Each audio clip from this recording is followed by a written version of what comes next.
We've spent quite a few tutorials learning about the societies, cultures, and politics of the ancient world. Now let's turn to the period that is generally considered to be the immediate successor, the Middle Ages. The term Middle Ages was invented in early modern times to describe the period between the 5th or 6th centuries CE, after the ancient world had come to an end, and the Renaissance, or rebirth, of the 13th through 15th centuries, which is seen as a revival of the artistic, scientific, and philosophical achievements of the distant past, as well as the first stirrings of the modern world. Strictly speaking, the idea of a medieval period applies to the Mediterranean region and the European and African countries that border it, but we will see that during those same centuries, there were changes and developments in other parts of the world that are no less worth describing and discussing. In the Mediterranean region itself, the geographical, cultural, and economic unity that had characterized much of the history of the Roman Empire gave way to a more decentralized and fragmented world, as Huns, Goths, and other Germanic tribes invaded and settled in the empire's western half. After centuries of turmoil, a center of political authority emerged in what are now France and Germany, which became the heart of what was called the Holy Roman Empire. And though this empire existed in one form or another for 1,000 years, Europe was divided throughout the Middle Ages into many states of varying sizes that were ruled by kings, princes, and dukes. The eastern half of the Roman Empire, on the other hand, continued on as a political and cultural unity in the form of the Byzantine Empire. There were other large empires further to the east, as the Arab conquests of the 7th and 8th centuries absorbed the Middle East, Mesopotamia, and North Africa, and they adopted the Muslim religion, language, and culture of their new rulers. A number of states also arose on the Indian subcontinent. Starting in the 6th century CE, there was a period of time during which India was divided into a series of small Hindu or Buddhist kingdoms, but these came to an end in the 13th century when a series of Muslim states, called the Delhi Sultanate, ruled much of India for over 300 years. At the same time, a large swath of territory in Central Asia was conquered and governed by a mixture of ethnic groups known as Mongols. The most extensive of their states were the Chinese Empire of Genghis Khan in the 13th century and the dynasty of Timur, which followed it. Between the 7th and the 17th centuries, China was primarily organized by a series of states ruled by native dynasties, which varied in their size and power.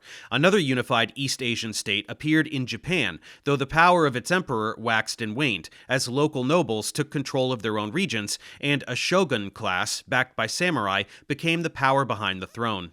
In other parts of the medieval world, a number of large and powerful states based on trade arose in various parts of sub-Saharan Africa during the first millennium CE.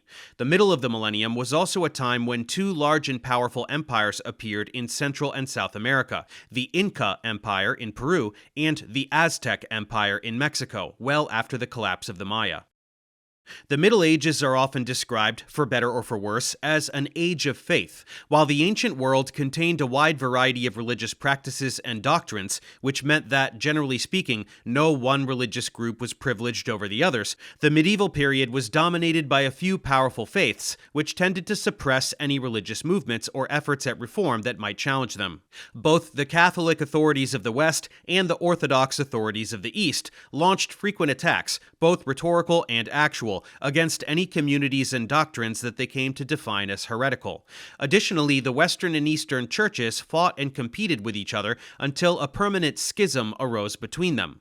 Islam was divided almost from the start between its Sunni and Shia communities. At the same time, Christians and Muslims were engaged in a battle of cultures and ideologies. The two groups fought each other for territorial supremacy in the Middle East and at the borders that separated their two worlds. There was still more conflict within Europe itself between the institutions of church and state, as kings sought to control the churches in their territories, and popes entered into the world of international politics. On the other hand, the church played a part in the creation of a European culture, as it preserved the Latin language and aspects of classical civilization, and supported literacy and learning throughout Western Europe and its outlying regions. At the forefront of this process were the monks of Ireland.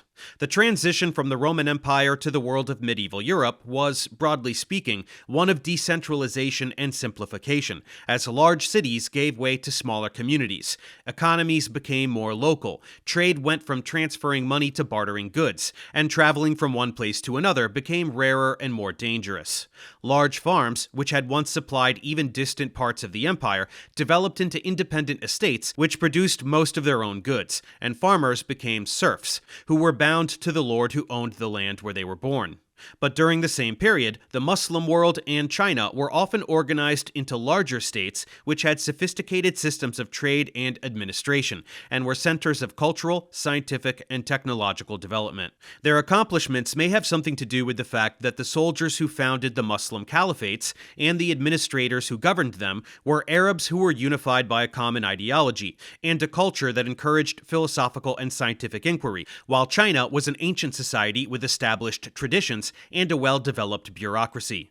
For much of the Middle Ages, the political, cultural, and economic changes which took place in each region of the world, Europe, China, Africa, and so on, had relatively little effect on the others. But with the spread of exploration and trade, and the rise of national identities like English and French, this began to change.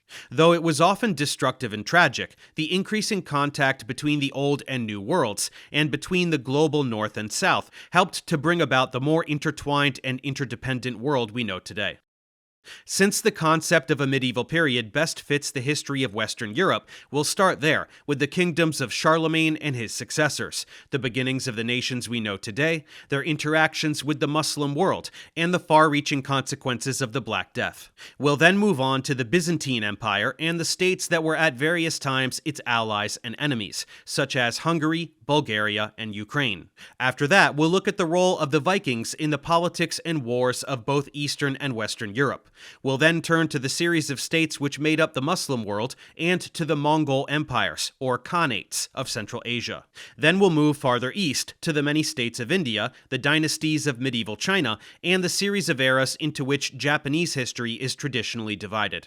Finally, we'll look at some of the large African empires, both before and after they came into contact with the seafaring nations of Europe and the complex civilizations of Mesoamerica. So let's move forward and start learning about the Middle Ages. Thanks for watching. Subscribe to my channel for more tutorials. Support me on Patreon so I can keep making content. And as always, feel free to email me, ProfessorDaveExplains@gmail.com.